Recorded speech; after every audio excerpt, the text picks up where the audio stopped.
Trabalhar pra gringa é um sonho de muita gente, porque com isso vem muitos benefícios, principalmente os salários maiores. Mas tem 3 coisas que tu tem que estar ciente antes de tu começar a procurar um trampo na gringa e realmente se preparar para isso. Elas estão relacionadas com a forma de trabalho, o teu contrato e o teu salário também. Então, até o final do vídeo tu vai entender o que exatamente tu tem que estar preparado na hora que tu começar a procurar um emprego para fora do Brasil. Mas antes de tudo, então, eu queria primeiro começar eliminando o óbvio que isso também não vai entrar na lista das 3 coisas, mas tu tem que estar preparado para se comunicar em inglês. Tu vai ter que fazer entrevista em inglês, tu vai ter que explicar conceitos técnicos em inglês, tu vai ter que realmente fazer o teu trabalho em inglês. Então, tirando já esse ponto já de cara, a primeira coisa que eu queria trazer é em relação à forma de contratação. Tu não vai ter acesso à contratação CLT como é feito pela grande maioria das empresas aqui no Brasil. Para não dizer que é impossível tu trabalhar de forma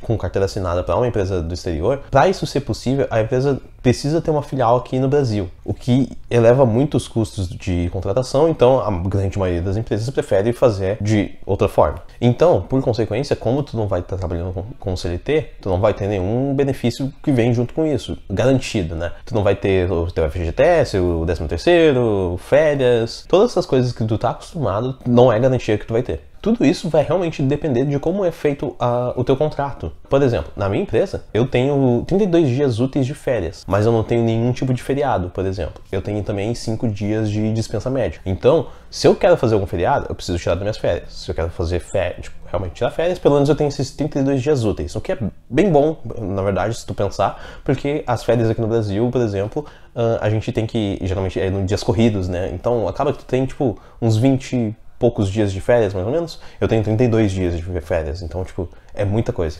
E, que nem eu falei, essa questão do feriado, por exemplo, eu não tenho nenhum feriado. Eu também, tipo, e isso, eu não tenho nem os feriados da Inglaterra, que é onde a empresa está sediada.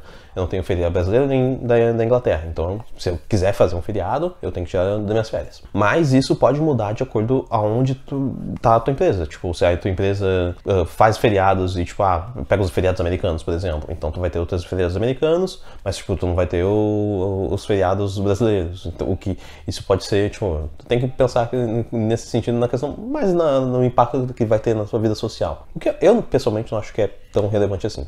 Mas existem várias empresas que não tem nenhum tipo de férias remuneradas ou, por exemplo, feriados, né? Férias, se tu não tem férias remuneradas, tu vai ter que, tipo, toda vez que tu não quiser trabalhar, tu vai ter que meio que ter noção que tu vai receber um corte salarial, tu não vai receber pelo dia que tu não trabalhou. Então, isso é um ponto negativo e, basicamente, tu tem que estar preparado para isso. De, tipo, existe a possibilidade de tu não ter férias, se tu não estiver disposto a não trabalhar. Bom, e como tu não vai ser CLT, que nem eu falei, a forma de contratação que tu vai ter que esperar é como um PJ, né? A empresa prefere, tu basicamente tem que virar uma empresa. Tu vai prestar serviço para uma outra empresa. Ou seja, tu vai ter que arcar com todas as consequências de ter uma empresa aqui no Brasil. Tu vai ter que lidar com a declaração do imposto de renda, da declaração dos impostos da tua empresa também. Tu vai ter que ter, sei lá, uma conta de pessoa jurídica. Todas essas responsabilidades de uma empresa, tu vai ter que arcar com isso. Mas eu já te adianto que não é tão complicado assim. Hoje em dia tem muito serviço que faz prestação de serviço para programadores, tanto aqui no Brasil, tanto para programadores que fazem exploração de serviço para empresas lá fora. Então, tipo, acesso a esse tipo de serviço é bem tranquilo e não é muito caro. Eu, pessoalmente, eu faço toda essa questão com uma contadora pessoal. Ela cuida tanto da minha pessoa física quanto da minha pessoa jurídica. Eu pago um pouquinho mais caro do que isso, mas eu acho que vale a pena. O segundo ponto que eu queria trazer é a questão da tua variação do salário.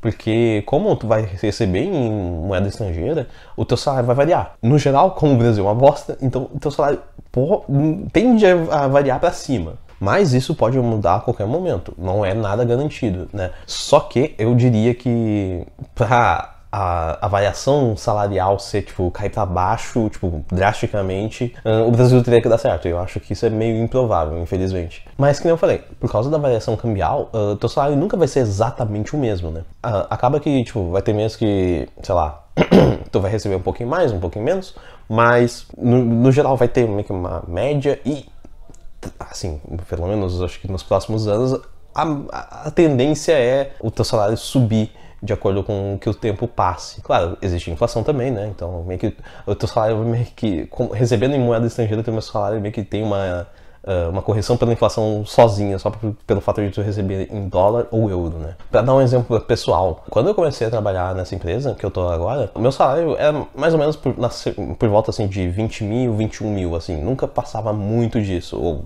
tipo, acho que nunca baixou de 20 mil, por exemplo. Mas ao longo do tempo agora, porque eu fechei, acho que já faz quase 2 anos e meio que eu tô nessa empresa, e agora, tipo, teve acho que uma época que o dólar deu uma puta subida, e, tipo, meu salário tava quase chegando aos 24 mil.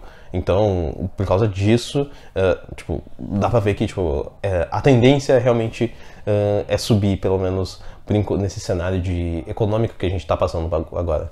Basicamente, o resumo da ópera é que quanto mais o Brasil tiver fudido, mais tu tende a ter uma correção salarial pra cima. O que, tipo, é bom por um lado, mas é ruim por outro. Porque tem coisas que, tipo, ficam mais caras também por causa dessa variação do dólar, né? Então, tipo, não é como se teu poder de compra aumentasse absurdamente, mas tem coisas que acabam não sofrendo tanto essa variação. Por exemplo, alimentação, dependendo do produto, acaba não sofrendo tanta influência do câmbio, por exemplo.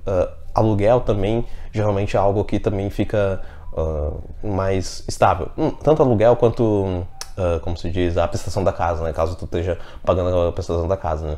Então, esses custos, geralmente, tem coisas que, tipo, acaba que, meio que, quanto mais o teu salário vai aumentando de acordo com a variação do câmbio, mais tu realmente tem um poder de compra, por causa que tu tá recebendo numa moeda forte. Mas, tu tem que estar preparado pro contrário, né? Porque vai que acontece algum milagre que o Brasil comece a realmente dar uma reviravolta. Mas eu acho que isso é improvável e a tendência é isso não acontecer mesmo. E a terceira coisa que eu queria trazer, e última, é em relação à questão do teu dia a dia no trabalho. Nem sempre tu vai ter o luxo de trabalhar a hora que tu quiser. Muitas empresas têm uma certa política de, tipo, quantidade de sobreposição de horas que tu tem que ter com teus colegas de equipe. Isso vai variar de acordo de empresa para empresa, né? Na minha empresa, a gente é bem flexível, então nesse sentido eu dei bastante sorte. Porque como é uma empresa que nasceu remoto, então existe, tipo, gente de todos os cantos do mundo.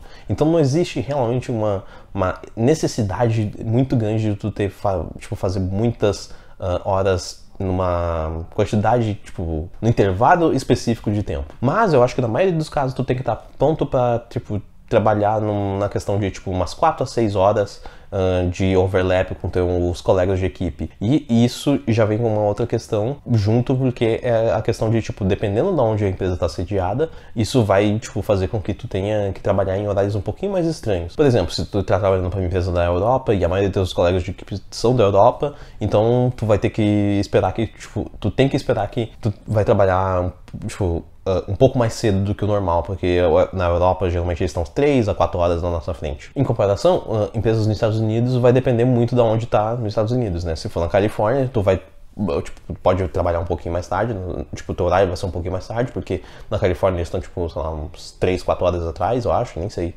exatamente, mas se a empresa estiver, tipo, no time zone de New York, Nova York, então aí eles, acho que, se eu não me engano, é 1 ou 2 horas atrás da gente, então é bem próximo, assim, a questão do horário. Aí, nesse sentido, não ia ficar muito diferente do que tá hoje em dia, por exemplo. Então, essa questão do fuso horário pode ter um impacto na tua rotina, porque não é toda empresa que tem essa mamata de ter um horário muito flexível, mesmo sendo 100% remoto já. Porque eles realmente, às vezes, exigem que tu tenha, tipo, sei lá, uns 4 ou 5 horas de overlap com teus colegas. Então é por isso que também acaba que, sei lá, muitas empresas preferem procurar a gente aqui na América Latina do que procurar na Índia, por causa que justamente tanto a cultura quanto o fuso horário beneficia muito a gente. Então a gente aqui no Brasil realmente está numa posição perfeita assim para trabalhar para a gringa, porque tanto para a Europa quanto para os Estados Unidos a gente tá bem no meio termo, então a gente consegue trabalhar para esses dois tipos de empresas. Nessa questão do overlap de horário, infelizmente eu dei bastante sorte, porque na minha empresa é realmente bem tranquilo nesse sentido, e o pessoal até aproveita bastante para viajar, tipo, principalmente o pessoal da Europa, porque lá é muito mais fácil também de fazer esses tipos de viagem, né?